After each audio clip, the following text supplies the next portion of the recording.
You probably already have an answer in your head to the question posed by the title of this video, but I'm here to tell you that you're wrong, or rather that it's not so cut and dry. Before we get into that, there is one thing I do know though. Dana White has finally ranked Islam Makhachev as his pound-for-pound #1. John Jones must be absolutely beside himself this morning. I guess the Dagestani is the only one making it out of Dana's fictional room. But back to the topic at hand, last night Makhachev became the first ever lightweight champion to defend his title 4 times. The company he surpassed: Benson Henderson, Frankie Edgar, kinda if you count the draw, BJ Penn, and figurative brother dearest Khabib Nurmagomedov. Now, a lot of times that's the end of the discussion for fans, kinda like when Stipe Miocic was the first to get 3 defenses at heavyweight, but I think he sealed GOAT status more so with the 2 wins over Cormier. It's just never as simple as any one stat, and context matters. Islam has 4 title defenses, but it's hard not to look at the circumstances and judge those differently than some of his peers, specifically the man that many consider the greatest lightweight ever in teammate and coach Khabib. Look, we all love Money Moicano. Had he defeated Beneil Dariush last night as he was originally scheduled, he definitely would have been looking at a fight potentially in the top 5, but certainly he would not have earned a chance at gold. And so to fight him on a day's notice, while incredibly badass and super fun, the victory didn't really mean that much. Islam should easily defeat the number 10 guy in the division, and he did. And then there's his series of fights with Volkanovski. Incredible champion, a weight class down, massive fight, pound for pound title on the line, and Makhachev won. But not everybody was convinced. It was very close. And I know that only matters in horseshoes and hand grenades, but that's not true. That saying is stupid. The level of a victory in MMA matters because the criteria by which we judge fights is subjective. It's not cut and dry. And then there was the rematch. Head kick KO, incredible work, but if you wanted to argue,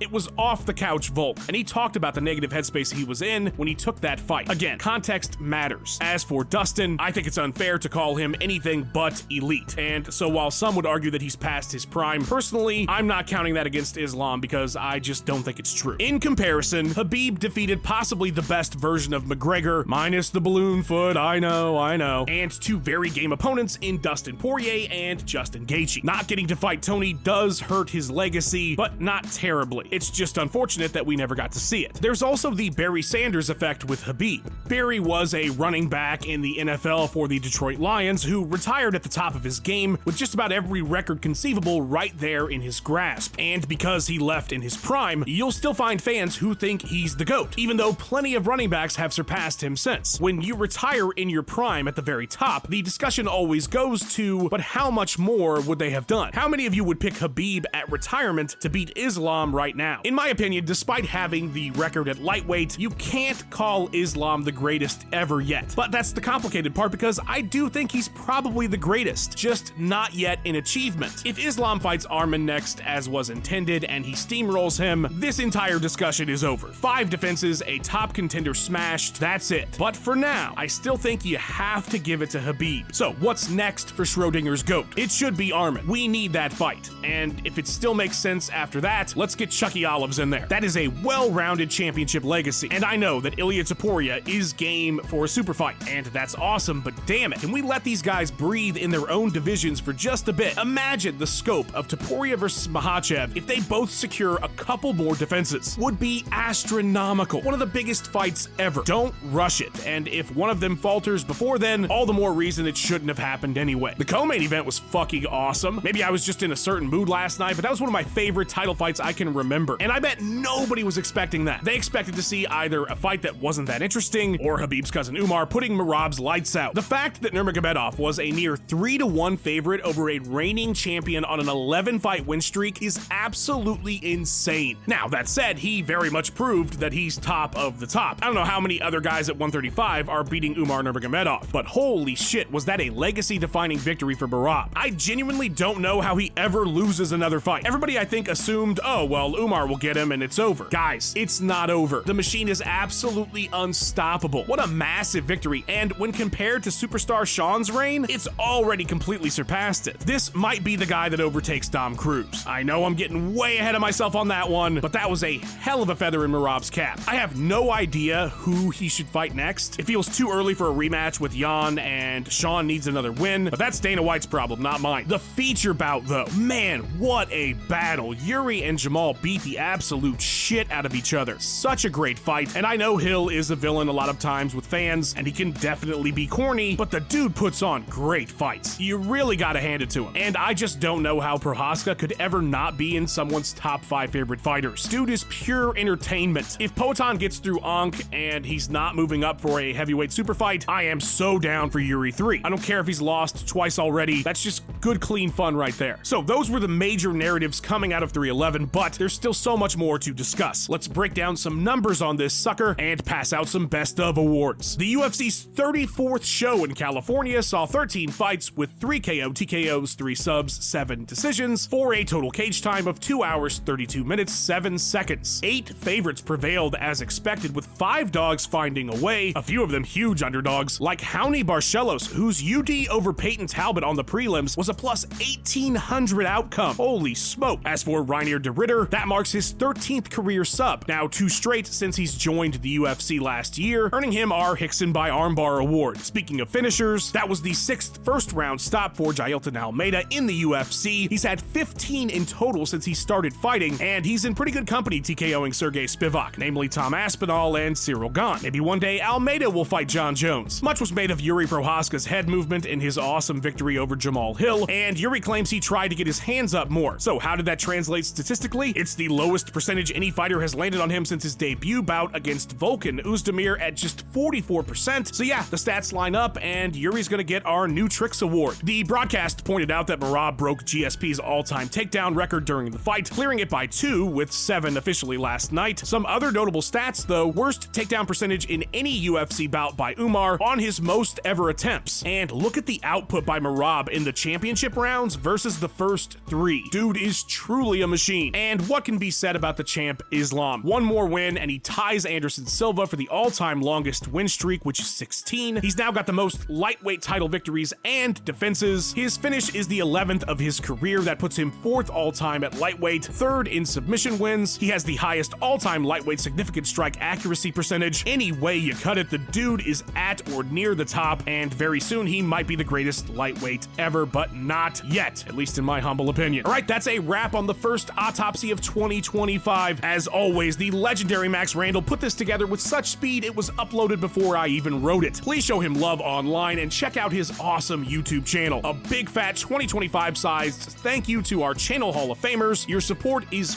greatly appreciated. Hit the join button and join the hall yourself, fight fans. Like and subscribe, because we're going to be doing these after every UFC pay-per-view for you. And man, let me know everything you think about this card in the comments. Love reading them. Sometimes I reply when I'm feeling froggy. Thanks for being here, guys. We're out.